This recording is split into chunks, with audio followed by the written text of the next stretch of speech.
Lumuntara sang rakyana batin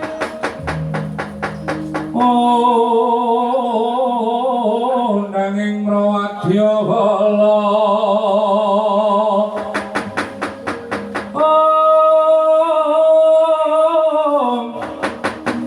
Poksur tambur yang suling pemandeng talutrak mewah bandera kagonco mawarna-warna Indo Jaladrian asri kawuryan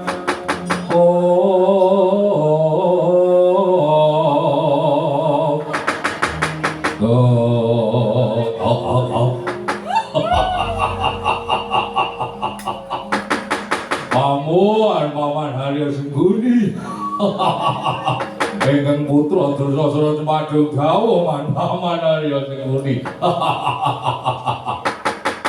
Man Sengguni medal Jawi pun Dursasana Nusung Pawarti Man Sengguni medal Ngatar pun Dursasana Nusung Kabar Warta-warti kados pundi pawartanipun Man kula ingkang putra Katomarma Cemadung Dawa kula ingkang putra Swatama Cemadung Dawa jakku jadi apa? Kurawa jadi bagi ngoten kon lepuk apa ku jenenge kon lepuk ning alun-alun negara Jatiwangi. Wah, ada info apa iki? Aja pada sarmanu anggen minageng gawe ya nggih. Pripun man kabare man? Kurawa badhe dipun sebaraken wonten pundi ajeng wonten Jagat Kidul wonten Jagat Wetan lor napa kulon. Kula ingkang putra Dursasana ing Banjar Junut Cemadung Dawa wonten namung Sindika ajeng dipun sebareng aler nggih oke sebareng Wetan ngulon ngidul siap. Nah iki malah ora itu gawe lho. Wonten angsal damel tos pundi Mas? Iki mau aku nggas tinggil Darawati karo Pak Nigondel Durna karo Kakang Durna ya bapakmu kabeh. Sak temene Kakang Durna ning kono ning jaluk pituduh ana ngendi. Dununge Lesmana Mandraguna Kumara ya sik Sarja Kusuma. Ternyatane anak Prabu Darawati kuwi mau duwe kaca paesan sing ngerti barang ilang utawa menungso sing ilang. Kaca paesan kuwi mau sekti ngerti sadurunge winarak. Tur meneh anak Prabu Darawati kuwi mau titis Wisnu, dewa sing tukang ngandung amplop. Andung kabagyan ngandung amplop. Lah amplop iki kabagyan, Pak. Dewa kurang kejuan amplop, aku ya gak aku cucu. Lah iya, ini dewa sing tukang andung kabagyan. Tegese titis sing Sang Bathara Wisnu kuwi menungso sing pepentingane menungso. Ora sapa wae iso didunungi karo Bathara Wisnu. Ning emane nggih. Samba uga lunga sangka Praja Ndarawati entek sesasi dadi petenge penggalihe anak Prabu Ndarawati ya kakangmu Toko Prabu Sri Bathara Kresna.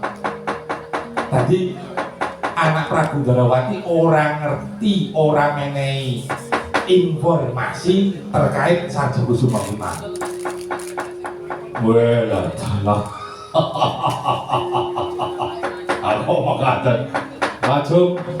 Banjur emane Kakang Durna malah maksa rembug. Maksa rembug tegese Kakang Durna wis matur karo anak Prabu Ndarawati yen to kepengin ngerti dununge Sarjakusuma. Ning rehne Samba uga lunga dadekake peteng manahe anak Prabu Ndarawati bajus dununge Sarjakusuma kuwi ora dimangerti, ora di ngerteni kelawan anak Prabu Ndarawati ngono nggih. Dadi iki mau wis lebet balung tanpa isi ya ora nek rano gawene kabar blas. Lah saiki ngene nggih dawuhe saka aku. Rene Kakang Durna iki mau ngeyel tak kandhani mergo jamak lumrahe wong takon kuwi diwangsuli, mbuh diwangsuli ngerti utawa ora ngerti wis kudune wis sah. Ning Kakang Durna malah meksa. Iki mau ketoke saka jaba kok Kakang Durna digelandang karo Setyaki. Lah iki tugasmu kabeh, kowe kudu nyelametake Kakang Durna sangka Setyaki mergo yen ana apa-apane Kakang Durna, wah aku ya melu kelangan. Motor bombon. Iya. Kok kaya ngono wae kok. Bapak Pandurna sing kurang gawean. Ngatasé wong wangsulan kudune wis diwangsuli wis trep. Wong wangsulan diwangsuli wis jane wis apik. Emane Bapak Pandurna apa tetep maksa wae. Anggen niku kudune panjenengane niku pendhita ngertos sadurunge winarah wekdin wakistengesti pendhita monyor-monyor ning jebul dinemune napa meng dipunduduke dununge Sarjakusuma ora ngerti. Nek kula isin minangka jejere dadi pendhita ning negara Ngastina mung kon duduhke wonten ana ngendi dununge Sarjakusuma kok ora ngerti nek dadi kula isih.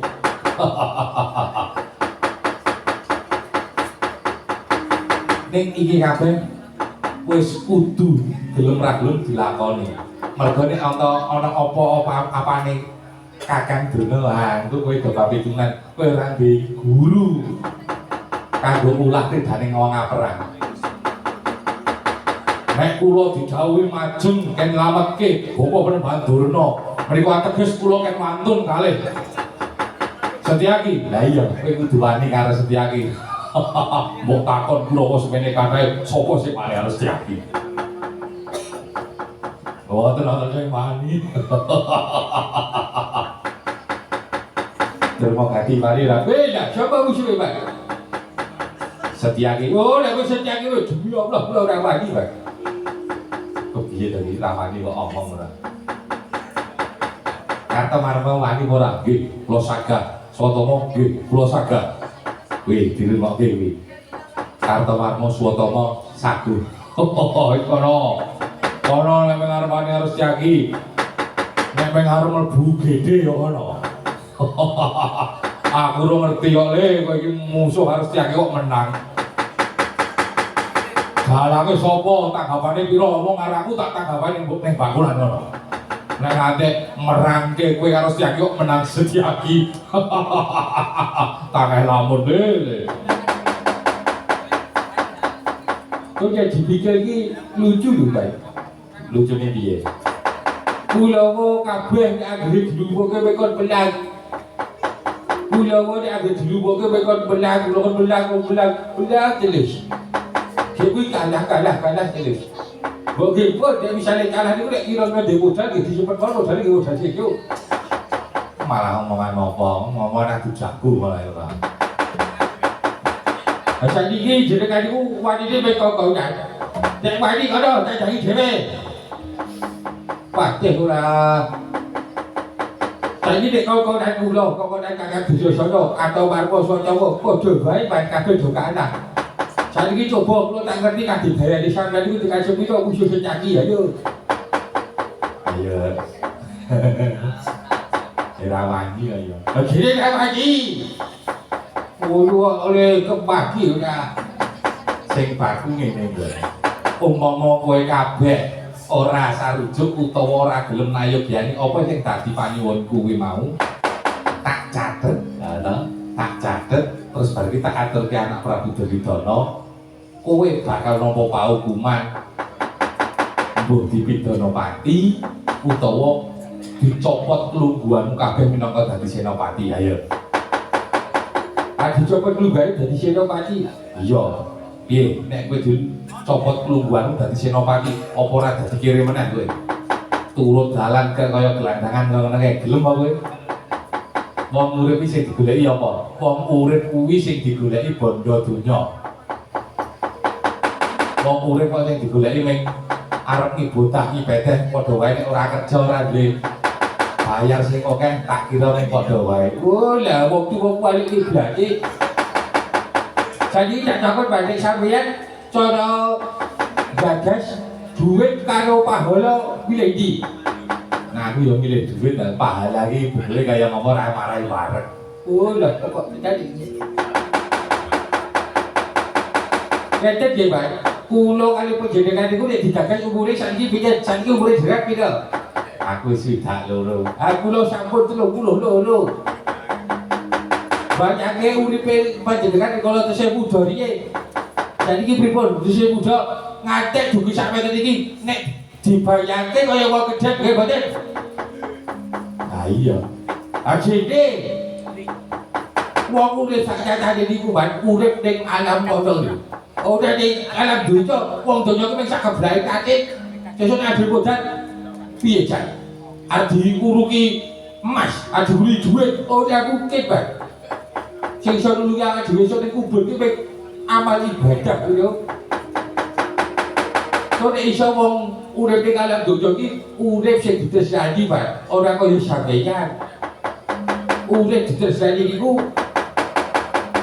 beda karo urip sing diajeni. Nek urip sing diajeni, kecoke sampeyan niku maju. Ngene iki nyeluk Kurawa kabeh do nyembah karo sampeyan ning jenengan ngungkurke koten ku kok diece karo kula diejepi kabeh karo Kurawa. Oke. Nek urip sing diterjadi mbok sampeyan niku luka ngungkurke kula nek wonten wong sing elek-elek sampeyan kula mboten trima sing elek-elek sampeyan mesti kula jejeli boto cakep e. Terus nek jenengan iso meninggal dunia engko tak jaluke pangapura karo sing gawe urip anak putu mesti bakal dididik. Bocet gajah mati ninggal gading, macan mati ninggal siung, menungso mati ninggal jeneng sing asih wae.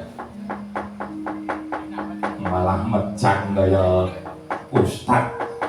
Lha piye to giri lusi jatpo tak kena pitira, giri gunung lusi cacing. Kala paksane cacing iso tekan pucuke gunung. Iya, pinter. Ya sing baku mung ngono kok. Aku sing duwe kertumu.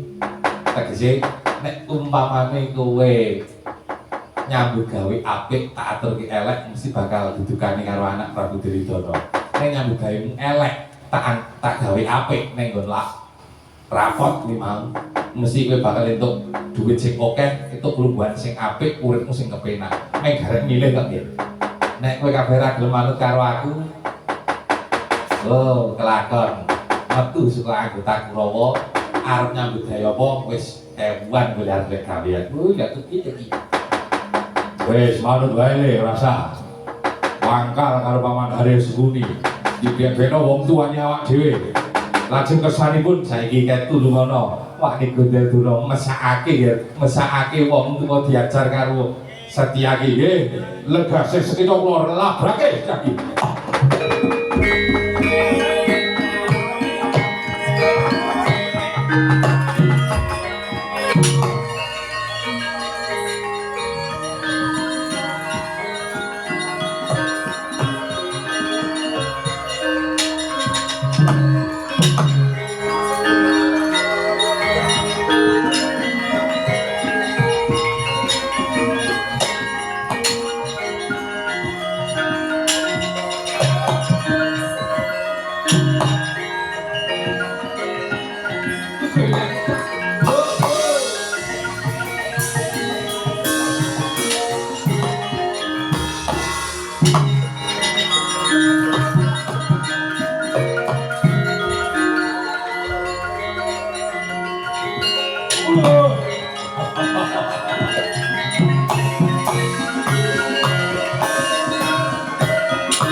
Wis leleh pacakmu kowe. Wong nom Rade Subasita, wong nom Rade Utek. Aja kok bapa Perbadrana ki karo Marma. Wani karo wong tuwek. Utekmu mikir ora? Karo Marma piye? Durna arep gawe letheke ana ing negara Ndarawati. Mula sapa wae sing bakal belani Durna mungsuhe Setyaki barat. Wani karo Marma sing tak dene apamu Setyaki. Wataken jaya jikane jaino makna sastra jendramu. Tumpang so nerapake tebak cacamu mlesak ikamu. Swarga ginawani katawar.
Klik barang ngopo iki?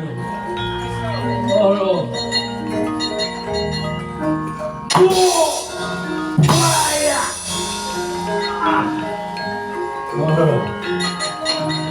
Oh, ampun jaga hujan urip. Kampal lo kata urip.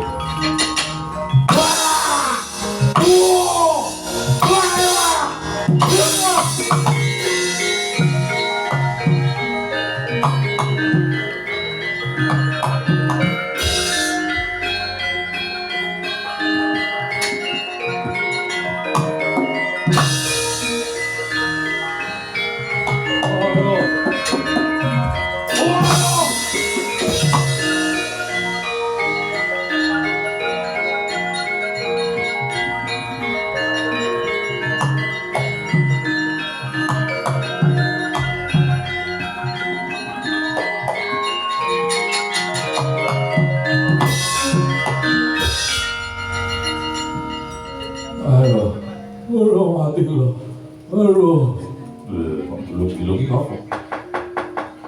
Aduh man, banget lo man, mati lo. Si kamu setiagi si Yos man, batuk menyunyuk di pagi. Mereka ini lo musuh setiagi, boten mawi kaman, lo cobi.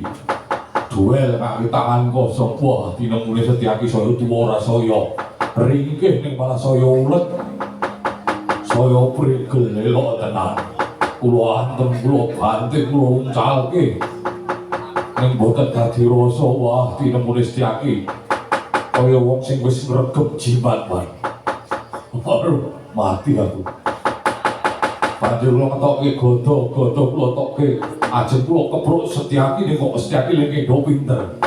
Bareng kula lena godo disaut. Dikepruk wis ilang kula waduh teng protot nate kedap-kedip niku Mas. Lho jian. Dadi senjata makan tulan. Nggih. Ape sekarang mundur kana. Nggih mestaken dawuh lho. Nek cara kula luwih mundur mawon niku bapak Badono sampun kula paring kene P3K. Le Dersasana. Nggih, Wan.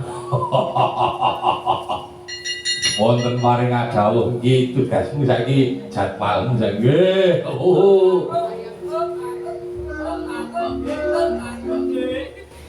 Pripun, Wan? Cepet kita cepet dirampungke mawon. Logone rapati apik. Oh. Monggo. Mungsuhe Setyaki. Nggih. Saiki maju belanono adikmu Karta Marmo kamu bapak bundas mergo diajar karo Setyaki. Ngesaken dawuh, Setyaki. Aduh, jane wedi aku. Ora apa-apa. Setyaki. Mungsuhmu iki singa bareng negara Kestina Dursasana le.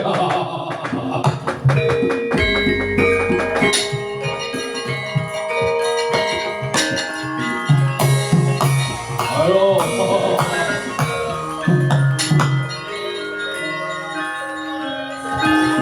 Halo.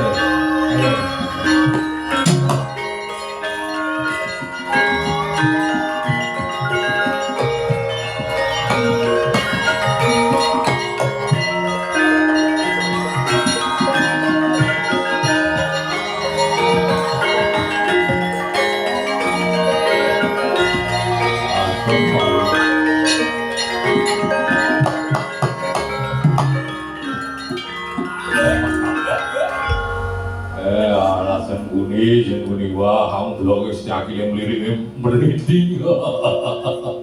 Halo Setyaki. Apa Dursasana?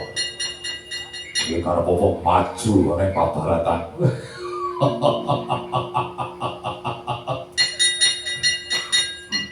Ini aku ora ana liya yang pengen ngajar kowe, ngantemi kowe. Najan to aku minggring-minggring. Alah rupane wong medeni le Setyaki kok idem. Nek kowe arep ngajar yo ngajar. Opo iki? Kowe maju di karep opo? Ajar kowe, kantemi kowe. Yo. Satria iki iki yo. Ngajar.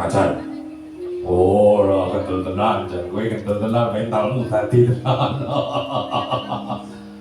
Yo ajaran. Iya, aku wani, aku satria. Yo ajaran, yo ajaran. Zaman.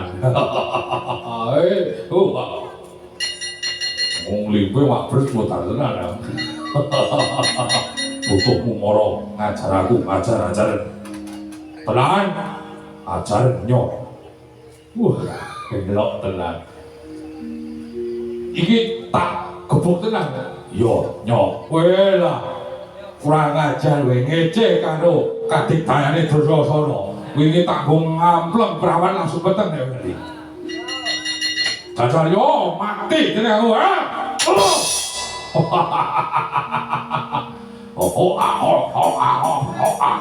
Lho. Iya urip lho. Kurang marah bisa nyok pindu. Pindu nyok.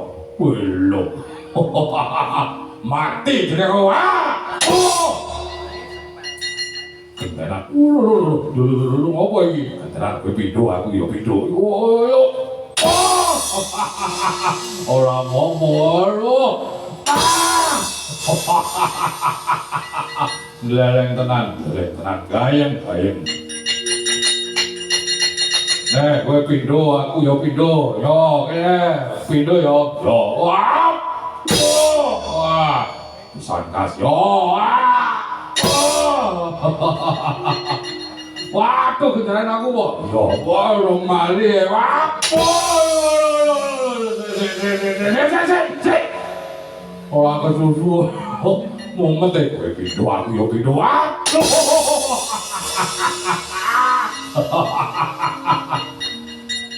Dian tenan iki, gayeng tenan. Tenan kowe. Mantep pindho. Wah.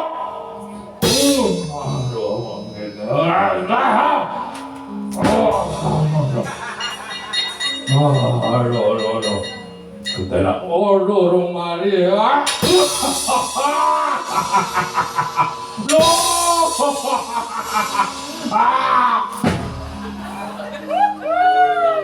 Ini bukan Satrio Telangapan. Sagelutan teman-teman repotan. Tangi. Produk dasmu. Lah. Serapik. Desa sana itu, desa sana itu, ayo makan itu. Astagfirullahaladzim. Wah, saya Rasulullah. Le, desa sana lah kok geletak ini ngapa le? Berupati bedu-bedu ini. Le tangi le, tangi tangi.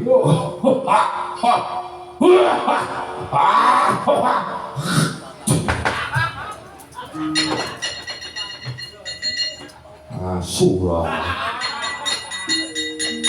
Kok miso ngapa man? Apa tuwa didoni ora? 30 man. 30. Imam apa kok mripaten dadi kaya ngono biru erem. Wah, dalah niki wong kula jendul tali yakin kok dipanteng kuwi rasane awak kula. Merinding kabeh.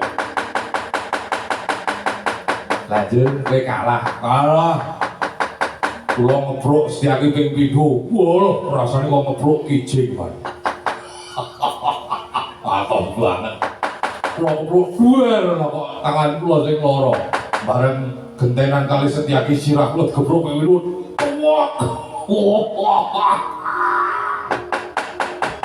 Diantenan mana atos. Oh diantem cor-coran ini kok sirah kula. Ting prepet. Wah, saiki ngeke siji dadi 4. Lho. Iki driji pira iki? 4. Lho, kan kok siji. Iki dadi pira iki? 100.000. Lho, kok emat? Karo dit emat lah. Oh, sekecake manungsa tak mundur mawon. Nek Kurawa dilumpukke dibongkok kan musuh Setyaki kabeh kula kinten bubar mawon tanpa sisa.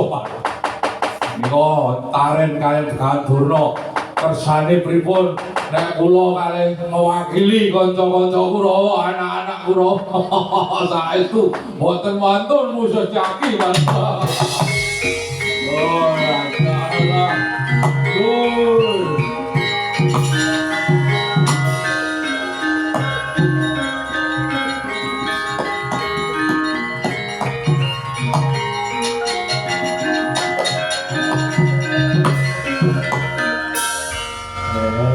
Piye iki?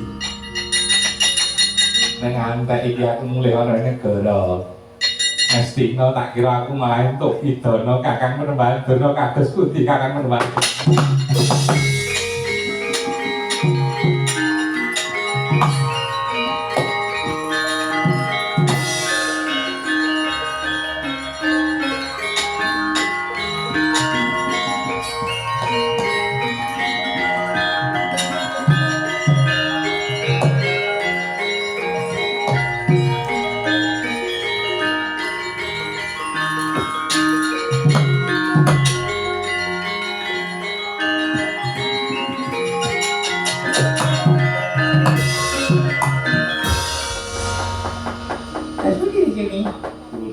Bubar mambut tanpa sisa. Sapunika gaman sampun dipun bongkok. Bendera sampun dipun gulung Kurawa mundur sedanten medal saking negari Ndarawati. Kula nggih bingung. Ketingalipun anak Prabu Ndarawati menika nembe pecah penggalipun lajeng kula mboten dipun paringi pawartos babagan Sanjaya Kusuma. Tinimbang kula mangke dipun kepruki Setyaki melih Kurawa sebar ngalor ngidul ngetan kulon supados upadi wonten pundi dunungipun putu kula Sanjaya Kusuma. Mangga kula dherekaken.